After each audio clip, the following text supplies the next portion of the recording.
Genesis 41, Pharaoh's Dreams. When 2 full years had passed, Pharaoh had a dream. He was standing by the Nile, when out of the river there came up 7 cows, sleek and fat, and they grazed among the reeds. After them, 7 other cows, ugly and gaunt, came up out of the Nile and stood beside those on the riverbank. And the cows that were ugly and gaunt ate up the 7 sleek, fat cows. Then Pharaoh woke up. He fell asleep again and had a second dream. 7 heads of grain, healthy and good, were growing on a single stalk. After them, 7 other heads of grain sprouted, thin and scorched by the east wind. The thin heads of grain swallowed up the 7 healthy full heads. Then Pharaoh woke up. It had been a dream. In the morning his mind was troubled, so he sent for all the magicians and wise men of Egypt. Pharaoh told them his dreams, but no one could interpret them. Then the chief cupbearer said to Pharaoh, "Today I am reminded of my shortcomings. Pharaoh was once angry with his servants, and he imprisoned me and the chief baker in the house of the captain of the guard. Each of us had a dream the same night, and each dream had a meaning of its own. Now a young Hebrew was there with us, a servant of the captain of the guard. We told him our dreams, and he interpreted them for us, giving each man the interpretation of his dream. And things turned out exactly as he interpreted them to us. I was restored to my position, and the other man was impaled." So Pharaoh sent for Joseph, and he was quickly brought from the dungeon. When he had shaved and changed his clothes, he came before Pharaoh. Pharaoh said to Joseph, "I had a dream, and no one can interpret it. But I have heard it said of you that when you hear a dream, you can interpret it." "I cannot do it," Joseph replied to Pharaoh, "but God will give Pharaoh the answer he desires." Then Pharaoh said to Joseph, "In my dream, I was standing on the bank of the Nile, when out of the river there came up 7 cows, fat and sleek, and they grazed among the reeds. After them, 7 other cows came up, scrawny and very ugly and lean. I had never seen such ugly cows in all the land of Egypt. The lean, ugly cows ate up the 7 fat cows that came up first. But even after they ate them, no one could tell that they had done so. They looked just as ugly as before. Then I woke up. In my dream, I saw 7 heads of grain, full and good, growing on a single stalk. After them, 7 other heads sprouted, withered and thin, and scorched by the east wind. The thin heads of grain swallowed up the 7 good heads. I told this to the magicians, but none of them could explain it to me." Then Joseph said to Pharaoh, "The dreams of Pharaoh are one and the same. God has revealed to Pharaoh what he is about to do. The 7 good cows are 7 years, and the 7 good heads of grain are 7 years. It is one and the same dream.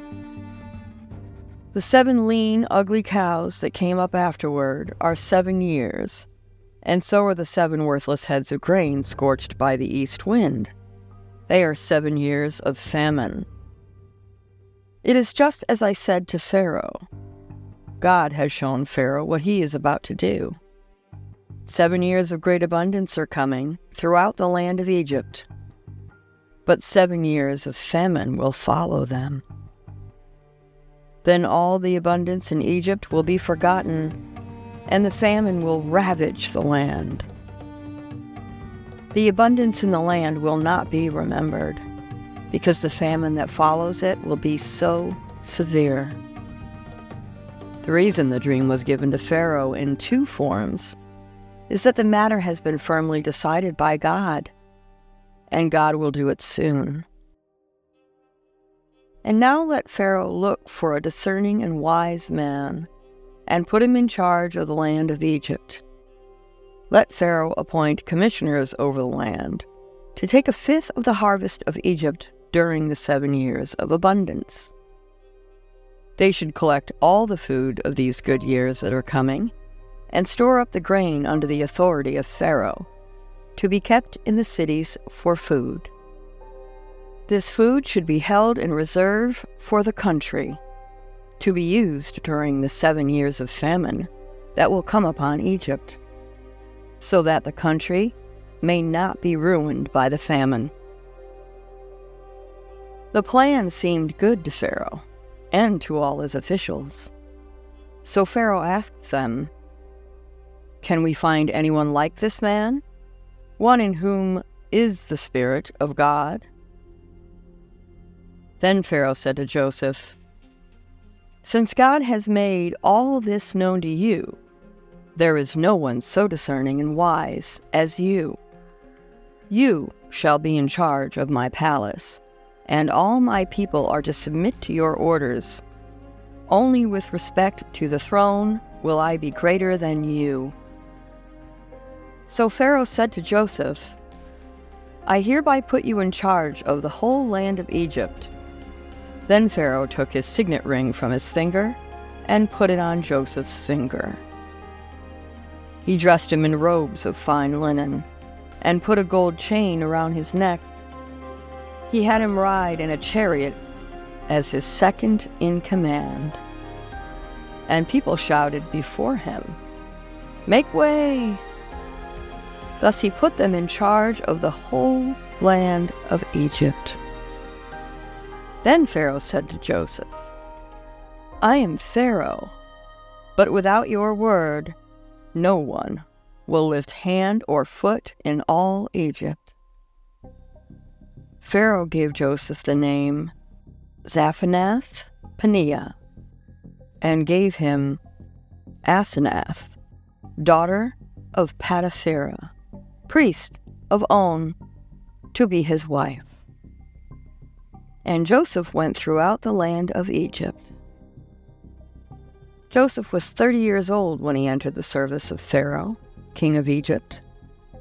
And Joseph went out from Pharaoh's presence and traveled throughout Egypt. During the 7 years of abundance, the land produced plentifully. Joseph collected all the food produced in those 7 years of abundance in Egypt and stored it in the cities. In each city, he put the food grown in the fields surrounding it. Joseph stored up quantities of grain, like the sand of the sea. It was so much that he stopped keeping records because it was beyond measure. Before the years of famine came, 2 sons were born to Joseph by Asenath, daughter of Potipharah, priest of On. Joseph named his firstborn Manasseh, and said, "It is because God has made me forget all my trouble and all my father's household." The second son he named Ephraim, and said, "It is because God has made me fruitful in the land of my suffering."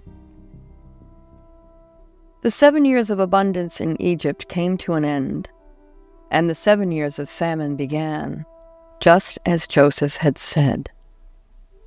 There was famine in all the other lands, but in the whole land of Egypt there was food. When all Egypt began to feel the famine, the people cried to Pharaoh for food.